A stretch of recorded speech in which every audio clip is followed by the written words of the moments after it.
إن الحمد لله نحمده ونستعينه ونستغفره ونؤمن به ونتوكل عليه ونعوذ بالله من شرور أنفسنا ومن سيئات أعمالنا من يهده الله فلا مضل له ومن يضلل فلا هادي له وأشهد أن لا إله إلا الله وحده لا شريك له وأشهد أن محمدا عبده ورسوله أرسله بالحق بشيرا ونذيرا وداعيا إلى الله بإذنه وسراجا منيرا أما بعد فإن خير الحديث كتاب الله وخير الهدي هدي محمد صلى الله عليه وسلم وشر الأمور محدثاتها وكل محدثة بدعة وكل بدعة ضلالة وكل ضلالة في النار. فأعوذ بالله السميع العليم من الشيطان الرجيم. بسم الله الرحمن الرحيم.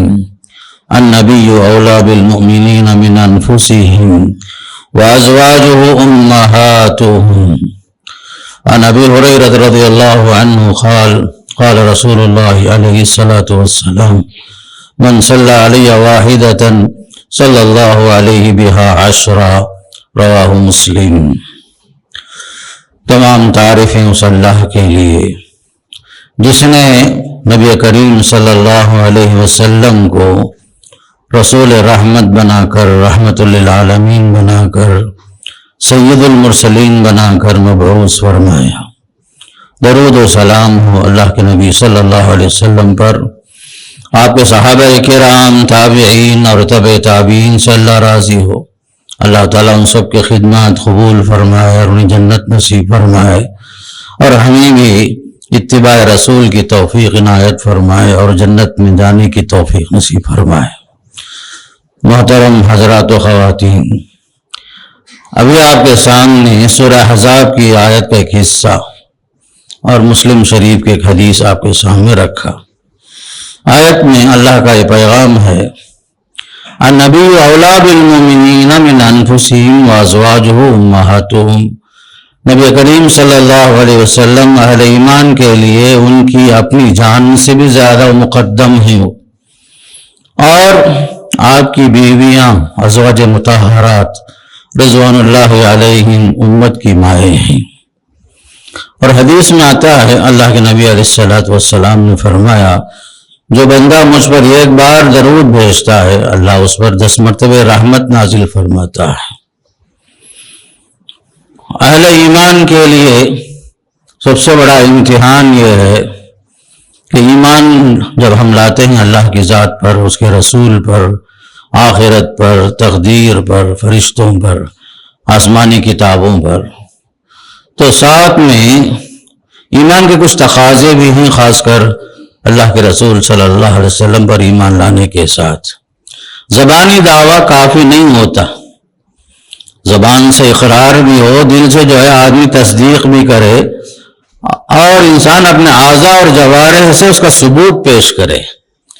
یہ دنیا جو ثبوت چاہتی ہے دنیا کے ہر کام میں، تو شریعت بدرجہ اولا ہم سے، آپ صلی اللہ علیہ وسلم سے ایمان اور اس کے جو محبت کے جو تقاضے ہیں، عملاً ہم سے شریعت چاہتی ہے کہ ہم اس کے تقاضے پورے کریں. دیکھیے دنیا کے اندر کچھ لوگ مشہور ہوئے تاریخ کے حساب سے، دیکھیے بعض صفات کی وجہ سے. اب جیسے حاتم طائی کا نام آتا ہے تو لوگ فوراً سمجھتے ہیں سخاوت میں مشہور شخصیت. انوشیروان کا ذکر آتا ہے عدل و انصاف کے لیے. سقراط اور بقراط کا ذکر آتا ہے تو حکمت اور دانائی کی باتوں کے لیے. یہ چند خوبیاں تھیں جس کی وجہ سے دنیا میں کچھ شخصیات مشہور تو ہوئے، لیکن نبی کریم صلی اللہ علیہ وسلم کی حیثیت تمام صفات کے اعتبار سے، درجہ کمال کے اعتبار سے آپ صلی اللہ علیہ وسلم انتہا کو پہنچے. آپ صلی اللہ علیہ وسلم سے عقیدت، محبت ایمان کا لازمی حصہ ہے. اسی لیے شاعر نے کہا: حسن یوسف دم عیسیٰ یدے بیضا داری، آنچ خوباں ہما دارن تو تنہا داری. جن نبیوں کی الگ الگ صفات الگ الگ ہیں، ہر ایک کی خاصیتیں الگ الگ ہیں، ہر ایک کے معجزات الگ الگ ہیں، لیکن آپ صلی اللہ علیہ وسلم کی حیثیت ان سے سب سے جدا گانا، سارے کمالات، سارے صفات، ساری خوبیاں اللہ نے آپ کے اندر جمع فرمائی تھی، آپ کو رحمت للعالمین بنا کر مبعوث فرمایا۔ تو اب ہمارا جو لازمی فریضہ ہے، آپ سے عقیدت رکھیں، محبت رکھیں، آپ کی پیروی کریں، آپ کی اطاعت کریں۔ تو محبت کا پہلا تقاضا ہے احترام، آپ صلی اللہ علیہ وسلم کی تعظیم، تکریم۔ جیسا کہ صحابہ کرام نے اللہ کے نبی صلی اللہ علیہ وسلم سے عقیدت کے ساتھ محبت کا معاملہ کیا، آپ کی ہر قسم کی تعظیم بجا لائی جو مطلوب تھی۔ عروہ بن مسعود ثقفی، ابھی وہ مسلمان نہیں ہوئے تھے، صلح حدیبیہ کا موقع ہے، کفار اور مشرکین کی طرف سے آئے تھے صلح کی بات کرنے کے لیے۔ وہ جب واپس گئے مشرکین میں جا کر کہنے لگے، لوگوں میں بڑے بڑے بادشاہوں کے دربار میں گیا ہوں، لیکن میں نے جو دیکھا محمد کے ساتھیوں کو جو تعظیم بجا لاتے ہیں، جو احترام، جو تکریم ہے ان کے دلوں میں، عملاً جو لوگ محبت کر رہے ہیں، ایسی تعظیم میں کسی کی مجلس میں نہیں دیکھا، بادشاہوں کی مجلس میں بھی نہیں دیکھا۔ بات بھی کرتے ہیں تو آہستہ آہستہ، نگاہ بھی اٹھا کر کے نہیں دیکھتے ہیں آپ صلی اللہ علیہ وسلم کو، بلند آواز سے بات نہیں کرتے۔ جب آپ صلی اللہ علیہ وسلم تھوکتے بھی ہیں تو فوراً اپنے ہاتھوں میں لے کر کے اپنے جسم پر، چہرے پر مل لیتے ہیں۔ وضو بھی کرتے ہیں محمد صلی اللہ علیہ وسلم، وضو کا پانی زمین پر گرنے ہی نہیں دیتے، وہ پانی حاصل کرنے کے لیے آپس میں جھپٹ پڑتے ہیں، وہ پانی اپنے جسم اور اپنے چہرے پر، اپنے جسم پر مل لیتے ہیں۔ عروہ بن مسعود نے جا کر سنایا، حقیقت یہی تھی، صحابہ کرام نے کما حقو آپ کا احترام کیا۔ ایک صحابی ثابت بن قیس ہیں، بخاری کی روایت میں ہے، ان کی آواز ذرا طبعی طور پر بلند آواز تھی۔ جب آیت نازل ہوئی سورہ حجرات کی شروع کی 4 آیتیں، یا ایھا الذین آمنوا لا تقدموا بین یدی اللہ ورسولہ، 4 آیتوں میں نبی کے احترام کا بھی ذکر ہے، آواز بلند کرنے سے منع بھی کیا گیا، آواز پست رکھو، نبی کے ساتھ بات کرتے ہوئے احترام کا لحاظ رکھو۔ تو حضرت ثابت بن قیس آواز بلند ہونے کی وجہ سے ڈر گئے، کہیں وہ اہل دوزخ میں سے تو نہیں ہو گئے، گھر میں ہی بیٹھ گئے، باہر آتے ہی نہیں تھے۔ ایک دن آپ صلی اللہ علیہ وسلم نے پوچھا، کہاں بھائی ثابت بن قیس نظر نہیں آ رہے؟ تو کہنے لگے صحابہ، یا رسول اللہ پریشان ہو گئے ہیں، وہ اپنے آپ کو اہل دوزخ میں شمار کر رہے ہیں، آواز بلند ہے ان کی، کہیں آپ کی آواز کے مقابلے میں ان کی آواز بلند نہ ہو جائے، کہیں ایمان خطرے میں نہ پڑ جائے، پریشان نہیں۔ تو فوراً آپ صلی اللہ علیہ وسلم فرمایا کہ نہیں بھائی، ثابت بن قیس تو اہل جنت میں سے ہیں، خوشخبری سناؤ انہیں۔ باقاعدہ انہیں خوشخبری سنائی گئی، نہیں آپ کی آواز تو طبعی آواز ہے، آپ عمدن ایسا نہیں کر رہے ہیں۔ یہ تھے صحابہ کرام رضوان اللہ علیہم۔ یہ زندگی کا معاملہ ہے۔ وفات کے بعد بھی حضرت عمر فاروق رضی اللہ عنہ مدینے میں موجود ہیں، آپ کی وفات تو ہو چکی ہے، زمانہ ہوا، دیکھا مسجد نبوی میں 2 صاحب بڑی بلند آواز سے بات کر رہے ہیں۔ پوچھا آپ نے، کون ہے یہ دونوں صاحبان؟ بعد میں معلوم ہوا، بلا کر کے پوچھے تو معلوم ہوا یہ لوگ مدینے سے باہر کے لوگ ہیں۔ تب حضرت عمر فاروق نے فرمایا، لو کنتما من اہل المدینہ لاوجعتکما ضربا، اے لوگوں اگر تم لوگ مدینہ والے ہوتے اور مسجد نبوی میں نبی کے قبر کے پاس، مسجد نبوی کے اندر ہیں آپ لوگ، اتنی بلند آواز سے بات کر رہے ہو، اگر تم اہل مدینہ ہوتے میں تمہاری پیٹھ چھیل دیتا، تمہاری پٹائی کرتا میں۔ کیا تم کو نہیں معلوم ہے نبی کا احترام، نبی کی آواز، نبی کی مجلسوں میں، یہاں تک کہ وفات کے بعد بھی آواز پست کرنے کا حکم جو ہے دے رہے ہیں حضرت عمر فاروق رضی اللہ عنہ۔ مسجد نبوی میں بلند آواز سے بات نہیں کرنا، آپ نے ادب سکھایا لوگوں کو۔ تو بہرحال احترام، تعظیم، تکریم یہ ایمان کا لازمی اور اہم حصہ ہے۔ دوسرا جو اہم تقاضا ہے، اللہ کے رسول صلی اللہ علیہ وسلم کی اطاعت، فرما برداری، ہر لحاظ سے آپ کی فرما برداری، ہر لحاظ سے آپ کا حکم ماننا، آپ کے حکم کو سر اور آنکھوں پر فوراً تسلیم کرنا، سر خم تسلیم کرنا۔ حضرت سالم بن عبداللہ بن عمر رضی اللہ تعالیٰ عنہما بعض مقامات میں نماز پڑھتے تھے، پوچھنے پر معلوم ہوا کہ میرے والد عبداللہ بن عمر یہاں نماز پڑھتے تھے. پھر عبداللہ بن عمر سے معلوم ہوا کہ میرے والد حضرت عمر فاروق اس جگہ میں نماز پڑھتے تھے. پھر حضرت عمر سے پوچھا گیا تو بتایا گیا یہ سفر کے دوران نبی کریم صلی اللہ علیہ وسلم جہاں جہاں سے گزرتے تھے، آپ جہاں جہاں نماز پڑھے ہیں، میں آپ سے محبت کی وجہ سے اس جگہ میں نماز پڑھتا ہوں. یہ احترام کا حال تھا، بلکہ اتباع کا حال یہ تھا کہ نبی کی ہر بات کو، یہاں تک کہ بشری تقاضے سے نبی کریم علیہ السلام بعض جگہ میں قضائے حاجت کے لیے بیٹھتے تھے تو عبداللہ بن عمر رضی اللہ عنہ اسی جگہ میں بیٹھتے تھے، چاہے ضرورت پڑے یا نہ پڑے. یہ محبت کی علامت تھی. صحابہ کرام رضوان اللہ علیہم نبی کریم علیہ السلام کی ہر چیز میں آپ کی پیروی کرتے تھے، عبادات میں، معاملات میں، معاشرتی زندگی میں، انفرادی زندگی میں، اجتماعی زندگی میں، خاندانی امور میں، ہر لحاظ سے نبی کی پیروی کرنا صحابہ کرام نے اپنا آپ کو لازم سمجھا، اور ہر حال میں وہ لوگ آپ کی پیروی کرتے تھے. یہ نبی کا طریقہ اپناتے تھے، خاص کر ہمارے صحابہ کرام رضوان اللہ علیہم. یہ زندگی کا ایک معمول تھا ان لوگوں کا. اور قلبی محبت اتنی زیادہ تھی، بعض صحابہ کرام کو بے چین ہو جاتے تھے، اتنی محبت ہوتی تھی. جیسے بعض صحابہ کے بارے میں حدیث میں آیا ہے، وہ اگر کہتے ہیں یا رسول اللہ علیہ السلام مجھے آپ سے بہت محبت ہے، میں اپنی جان سے بڑھ کر، اعلیٰ اولاد سے بڑھ کر، خاندان سے بڑھ کر بہت چاہتا ہوں، آپ کو محبت کرتا ہوں، للہ فی اللہ محبت کرتا ہوں. میں جب گھر میں ہوتا ہوں تو بے چین ہو کر بھاگ بھاگ کے آتا ہوں، پھر آپ کو دیکھ لیتا ہوں تو تسلی ہو جاتی ہے. لیکن ایک دور ایسا آئے گا کہ میری بھی وفات ہو جائے گی، آپ کی بھی وفات ہو جائے گی، آپ کا شمار جنت میں اونچے درجے میں آپ ہوں گے، میں کہاں رہوں گا مجھے نہیں معلوم، میں کہاں آپ کہاں. پریشان ہوتا ہوں یہ سوچ کر، آپ کے ساتھ میں جنت میں مرافقت چاہتا ہوں. تب آپ صلی اللہ علیہ وسلم نے فرمایا تم جنت میں میرے ساتھ رہنا چاہتے ہو، ایسا کرو اعنی علی بکثرت السجود، کثرت نوافل کا اہتمام کر لو، تم میرے ساتھ جنت میں رہو گے، فرمایا صلی اللہ علیہ وسلم نے. تو یہ چیز ہمارے لیے سبق ہے، فرائض کے علاوہ، سنن کے علاوہ نوافل کا اہتمام کثرت سے ہونا چاہیے، جو نبی کی محبت کی علامت بھی ہے، تقاضا بھی ہے، اور جنت میں آپ کے ساتھ قریب رہنے کی، خاص کر قریب رہنے کا ایک موقع بھی ملے گا. یہ ہے خاص کر صحابہ رضوان اللہ علیہم آپ کی مرافقت میں اتنے بے چین اور بےتاب رہتے تھے. اس پر آیت نازل ہوئی، سورہ نساء کی آیت، وَمَن يُطِعِ اللَّهَ وَالرَّسُولَ، جو اللہ اس کے رسول کی اطاعت کریں گے، فرما برداری کریں گے، فَأُولَٰئِكَ مَعَ الَّذِينَ أَنْعَمَ اللَّهُ عَلَيْهِمْ مِنَ النَّبِيِّينَ وَالصِّدِّيقِينَ وَالشُّهَدَاءِ وَالصَّالِحِينَ.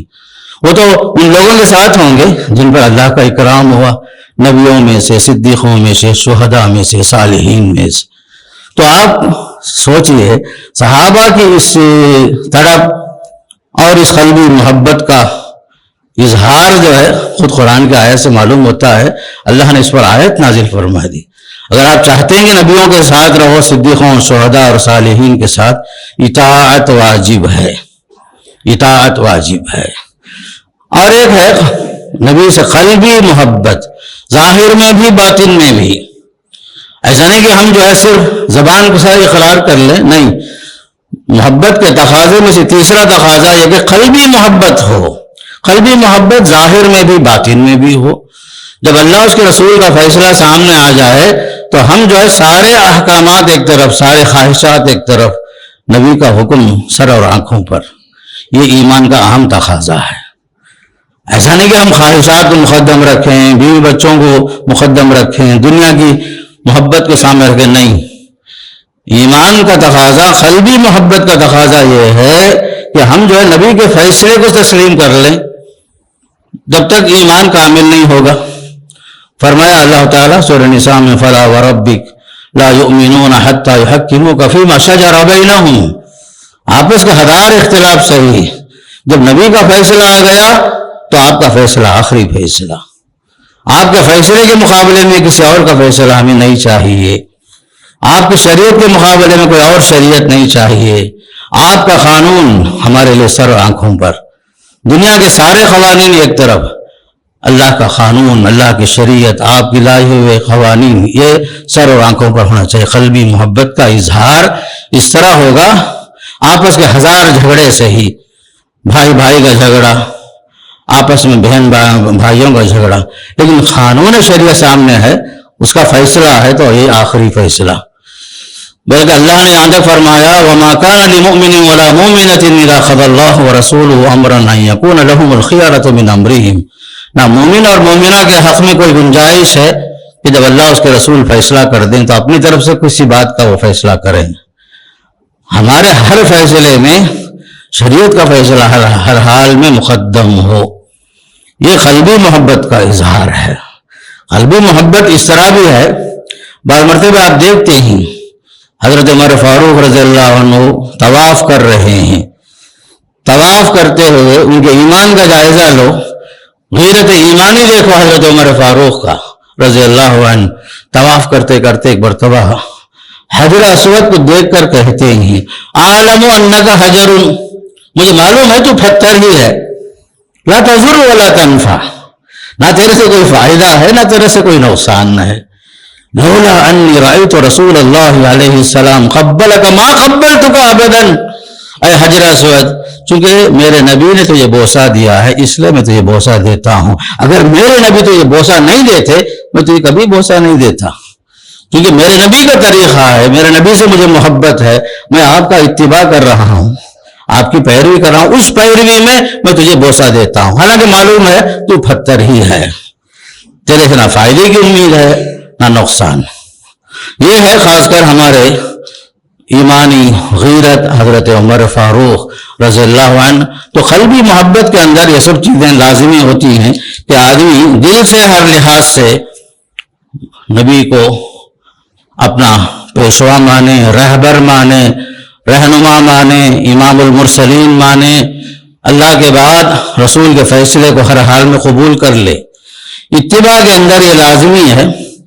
بعض مرتبہ دیکھو عملی زندگی میں بعض صحابہ کرام کو آپ نے دیکھا سونے کی انگوٹھی پہنے ہوئے، سونے کی انگوٹھی پہنے ہوئے، اللہ کے رسول علیہ السلام سخت ناراض ہوئے، غصے میں فرمایا نکالو، پھینک دو اسے۔ وہ صحابی نے ایسا ہی کیا، نکالے پھینک دیے، بعد میں چلے گئے اللہ کے نبی علیہ السلام۔ لوگوں نے کہا بھائی اب تو اللہ کے رسول چلے گئے ہی، سونے کی انگوٹھی ہے اٹھا لو، اگر آپ کو نہیں پہننا ہے تو بیچ کر کہتے ہوئے اور فائدہ اٹھا لو۔ اس صحابی نے کہا نہیں، جس چیز کو میرے نبی نے پھینکنے کا حکم دیا میں ان کے سامنے پھینک دیا ہوں، نہیں اٹھاؤں گا، چاہے میرا فائدہ ہو یا نقصان ہو۔ تو یہ ہے عملی طور پر ہمارے صحابہ کرام رضوان اللہ علیہم اتنے کھڑے تھے، وہاں جو کوئی منافقت نہیں تھی، ظاہر ایک باطن ایک، مجلس میں ایک، خلوت میں ایک، جلوت میں ایک، نہیں۔ یہ ہمارے صحابہ کرام رضوان اللہ علیہم پیروی میں، اتباع میں، معاملات کے اندر، اپنی نجی زندگی میں ہر لحاظ سے نبی کا فرمان سامنے رکھتے تھے۔ تو اسی طریقے سے ایک اہم معاملہ ہماری زندگی میں یہ ہے، محبت کے تقاضوں میں سے اہم تقاضا جو ہے درود و سلام بھی ہے۔ جب بھی ہمارے نبی کا نام آئے صلی اللہ علیہ وسلم، اللہم صلی علی محمد صلی اللہ علی نبینا وعلی ازواجنا، جو بھی الفاظ آپ کو یاد ہیں درود کے الفاظ ضرور پڑھیں، اس لیے کہ اس کی بڑی فضیلت آئی۔ خاص کر جمعے کے دن نبی پر درود بھیجنے کا حکم آیا، باقاعدہ نبی پر درود بھیجنے کا حکم آیا ہے۔ ہم لوگ اس میں بہت سارے لوگ کوتاہی کرتے ہیں درود کے معاملے میں، حالانکہ بڑی فضیلت صحیح حدیثوں میں ہے۔ جس نے ایک بار درود بھیجا اللہ اس پر 10 مرتبہ رحمتیں نازل کرے گا، اور ایک حدیث میں ہے 10 گناہ معاف کرے گا، 10 درجے بلند کرے گا۔ اتنی صحیح حدیثیں آئی، بلکہ بعض حدیثوں میں یہاں تک فرمایا وہ شخص میری امت کا بخیل ہے جس کے سامنے میرا نام آئے پھر وہ مجھ پر درود نہ بھیجے۔ لہذا کثرت درود کا اہتمام ہونا چاہیے، خصوصاً جمعے کے دن صلی اللہ علیہ وسلم، اللہم صلی علی محمد صلی اللہ علی نبینا علیہ وسلم۔ الفاظ حدیث میں جو درود کے الفاظ آئے اس کا اہتمام ہونا چاہیے۔ بعض صحابہ نے پوچھا یا رسول اللہ، ہم آپ پر درود کیسے بھیجیں؟ تو آپ نے فرمایا ایسے بھیجو، اللہم صلی علی محمد، جو ہم نماز میں وغیرہ پڑھتے ہیں وہ بھی ہے۔ پھر یہاں تک آپ نے فرمایا تمہارا سلام مجھ تک پہنچایا جاتا ہے، صلو علیہ فإن صلاتکم معروضۃ علیہ، تم سلام بھیجو، درود بھیجو، تمہارا سلام مجھ تک پہنچایا جاتا ہے۔ لوگوں خاص کر کے یاد رکھو، اللہ نے بعض فرشتوں کو مقرر رکھا ہے جو نبی تک ہمارا سلام پہنچاتے ہیں۔ بعض حضرات عمرے کو جانے والے حاجیوں کو یہ پیغام دیتے ہیں میرا نبی تک سلام پہنچاؤ۔ پہنچانے کے لیے کسی کو بولنے کی ضرورت نہیں ہے، آپ جہاں بھی ہیں، حدیث میں آتا ہے تم جہاں بھی ہو وہاں سے درود بھیجو، تمہارا سلام مجھ تک پہنچایا جاتا ہے یقیناً۔ اس سے خصوصاً بڑی فضیلت معلوم ہوگی، خود قرآن کی آیت میں ہے ان اللہ وملائکتہ یصلون علی النبی یا ایھا الذین آمنوا صلوا علیہ وسلموا تسلیما، اللہ تعالیٰ اس کے فرشتے باقاعدہ جو ہے درود و سلام بھیجتے ہیں، تم بھی درود بھیجو، حکم ہے، یہ حکم ہے اللہ کی طرف سے، ان اللہ وملائکتہ یصلون علی النبی، لہذا درود کا اہتمام ہونا چاہیے، اور خصوصاً جمعے کے دن کثرت سے اس کا اہتمام ہونا چاہیے۔ محبت کا ایک اہم تقاضا ہے کہ ہم جو ہے جس طرح ہمیں نبی سے محبت ہے اسی کا لازمی حصہ ہے صحابہ کرام سے محبت، آل بیت سے محبت، یہ بھی ایمان کا لازمی حصہ ہے۔ جو لوگ آپ کے ساتھ رہے، ایمان کے راستے میں چلے، انہی کے نقش قدم پہ چلے، اس راستے میں بڑی بڑی قربانیاں دیے، دین کے لیے جان تن من دھن کی قربانیاں پیش کیے، یہ تمام حضرات ایسے ہی یقیناً نبی کے متبعین میں سے ہیں، اللہ ان سے راضی ہوا، وہ اللہ سے راضی ہوئے۔ دیکھیے سورہ فتح میں باقاعدہ نبی کے ساتھ اپنے صحابہ کا ذکر آیا، محمد الرسول اللہ والذین معہ اشداء علی الکفار رحماء بینہم، محمد اللہ کے رسول ہیں اور جو آپ کے ساتھی ہیں کافروں پر بڑے شدید ہیں، بڑے سخت ہیں، آپس میں بڑے مہربان ہیں۔ تراہم رکعا سجدا، تم صحابہ کو دیکھو گے رکوع کی حالت میں، سجدے کی حالت میں، اللہ کے فضل کو، اس کی رحمتوں کو تلاش کرتے ہوئے۔ اللہ نے ان کی تعریف فرمائی، سیماہم فی وجوہہم من اثر السجود، یہ وہ صحابہ ہیں جن کی علامتیں اگر آپ پہچان نہیں اللہ والے ہیں، صحابہ ہیں، ان کے پیشانی میں دیکھو علامات ہیں، سجدے کے آثار موجود ہیں۔ تو الغرض ایمان کا ایک لازمی حصہ ہے، بلکہ محبت رسول کا تقاضا ہے کہ صحابہ سے محبت کریں۔ حدیث میں آتا ہے، مسند احمد کی روایت ہے، اللہ اللہ فی اصحابی، لوگوں میرے صحابہ کے بارے میں اللہ سے ڈرو، لا تتخذوہم غرضا بعدی، میرے بعد انہیں نشان ہدف نہ بناؤ، نہ انہیں ملامت کرو۔ فمن احبہم فبحبی احبہم، جس نے میرے صحابہ سے محبت کیا گویا کہ اس نے مجھ سے محبت کیا۔ ومن ابغضہم فببغضی ابغضہم، جس نے ان سے بغض رکھا، دشمنی کیا، گویا کہ اس نے میرے ساتھ دشمنی کیا۔ اللہ اکبر۔ صحابہ کرام رضوان اللہ علیہم یہ وہ جماعت ہیں جن کے بارے میں شیخ الاسلام نے فرمایا تھا، ابن تیمیہ رحمۃ اللہ علیہ، قوم اختارہم اللہ لصحبت نبیہ، یہ ایسی جماعت ہے جو اللہ نے اپنے نبی کے خاطر چن لیا، سلیکٹڈ افراد ہیں یہ لوگ، سلیکٹڈ پرسن ہیں یہ لوگ جن کو اللہ نے چن لیا۔ اللہ اکبر۔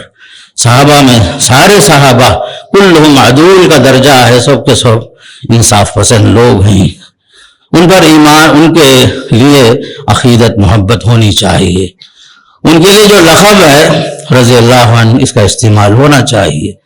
اب آپ کے صحابہ کے ساتھ ساتھ آل بیت ہیں، ازواج مطہرات ہیں جو امت کے لیے روحانی مائیں ہیں، نبی کا درجہ امت کے لیے روحانی باپ کا ہے اور ازواج مطہرات کی حیثیت روحانی ماں کی ہے، ان سے عقیدت ہو، باقاعدہ جو ہے نبی کے احترام کے ساتھ ان کا نام بھی احترام کے ساتھ لیا جائے۔ پھر آپ کے خاندان والوں میں، آپ کے گھر میں خاص کر حضرت فاطمہ رضی اللہ عنہا جن کے بارے میں حدیث میں آیا، سیدۃ نساء اہل الجنہ، اہل جنت کے عورتوں میں ان کی سردار ہوں گی حضرت فاطمہ رضی اللہ تعالی عنہا۔ ایک طرف آپ کے نواسے ہی حسن اور حسین رضی اللہ عنہم، آپ نے فرمایا الحسن والحسین سیدہ شباب اہل الجنہ، خاص کر حسن اور حسین جنت کے لوگوں میں، جنتیوں کے نوجوانوں کے سردار ہیں. فرمایا لوگوں ہم اہل بیت سے محبت کرتے ہیں، آپ کے خاندان سے محبت کرتے ہیں، آپ کا ازواج مطہرات کا احترام ہمارے دلوں میں ہے، یہ ایمان کا حصہ ہے. پھر اسی طرح صحابہ کے بعد تابعین سے محبت، تبع تابعین سے محبت، اس لیے کہ قرآن میں اللہ نے فرمایا والذین اتبعوہم بإحسان رضی اللہ عنہم، وہ لوگ جنہوں نے ہمارے صحابہ کی پیروی کی احسان کے ساتھ، اللہ ان سے خوش ہو گیا، وہ اللہ سے راضی ہو گئے.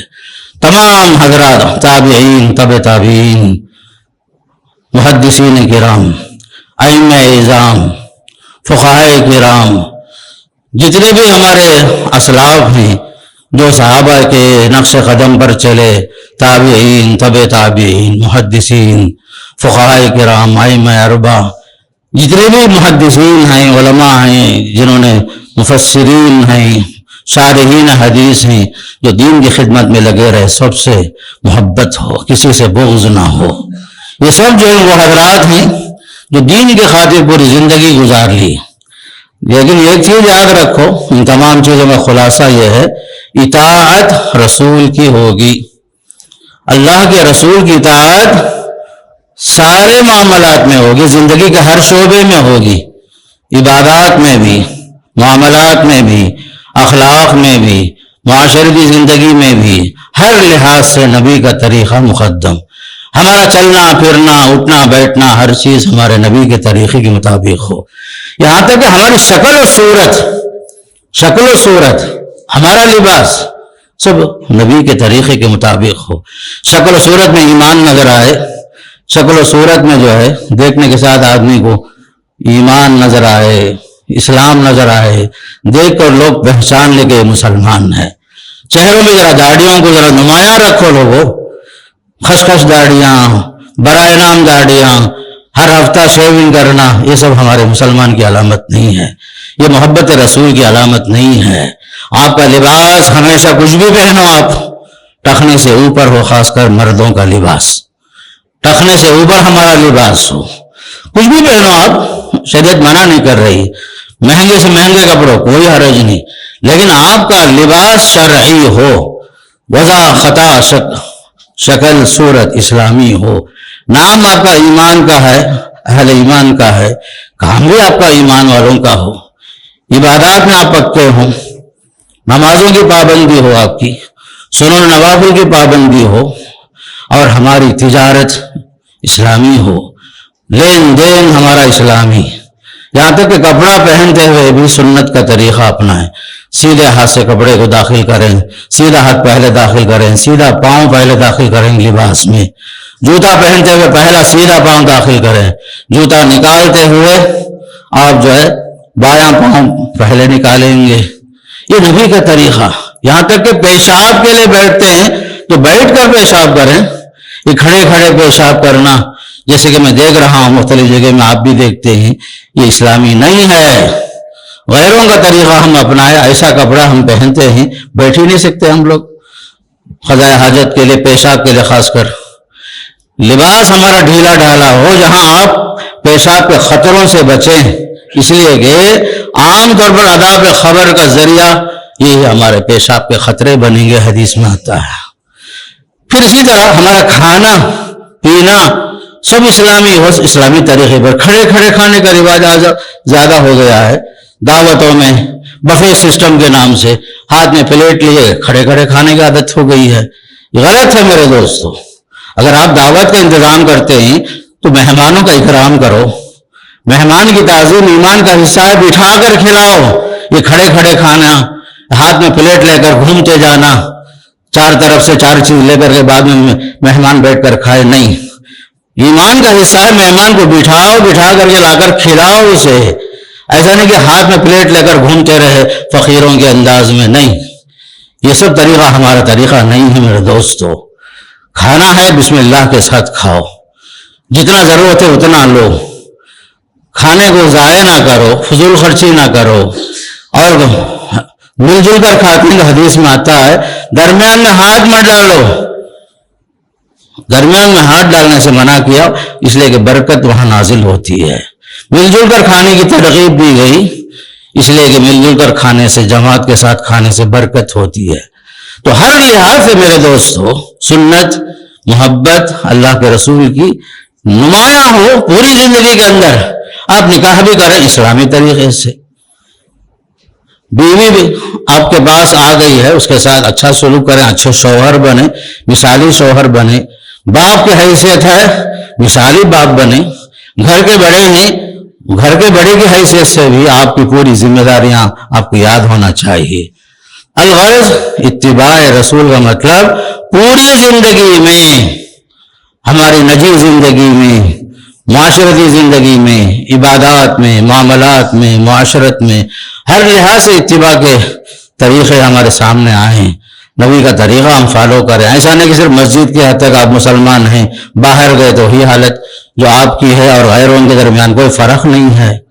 جھوٹ بولنا چھوڑ دیں، وعدہ خلافی چھوڑ دیں، دھوکہ دینا چھوڑ دیں، لوگوں کی حق تلفی نہ کریں آپ۔ حقوق اللہ، حقوق العباد، یہ سب اہم ہیں۔ جب تک ہماری زندگی میں اتباع رسول پوری زندگی میں داخل نہ ہو، اس وقت تک کمال ایمان کو ہم پہنچ نہیں سکتے۔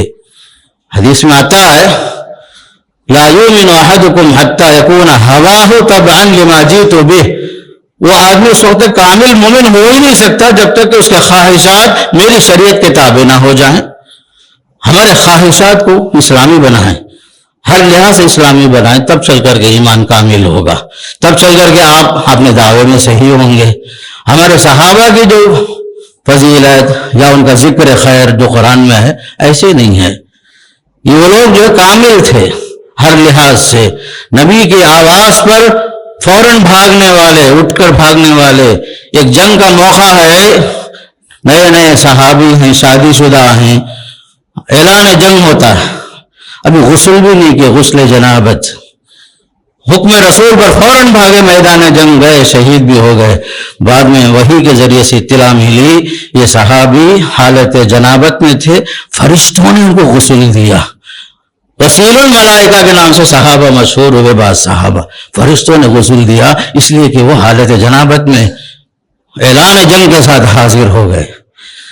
میرے دوستو زندگی میں ہمیں کچھ بننا ہے تو ہمیں جو ہے صحابہ کو فالو کرنا پڑے گا۔ ان کا ایمان ہمارا ایمان زمین آسمان کے فرق کے ساتھ، ان کا عمل ہمارا عمل زمین آسمان کے فرق کے ساتھ۔ یہ سب چیزیں جب تک ہوں گی ہم صحیح معنی میں کامل مومن نہیں ہوں گے۔ مومن تو ہوں گے لیکن کامل مومن نہیں ہوں گے، مثالی مومن نہیں ہوں گے۔ تو لہذا محبت رسول کا تقاضا جو ہے، اپنی زندگی میں چینجز لاؤ، تبدیلیاں پیدا کرو، کوشش کرو کہ ہماری زندگی بھی ہمارے اسلاف کی طرح ہو، جن کے بارے میں اللہ نے کہا رضی اللہ عنہم ورضوا عنہ۔ اللہ سے دعا کرتا ہوں اللہ مجھے بھی اور آپ کو بھی بولنے سے زیادہ، سننے سے زیادہ اللہ عمل کی توفیق نصیب فرمائے۔ اللہ ہم سب کو نیک راستے پر چلنے کی توفیق نصیب فرمائے۔ اقول قولی ھذا استغفر اللہ لی ولکم ولسائر المسلمین من کل ذنب فاستغفروہ انہ الغفور الرحیم۔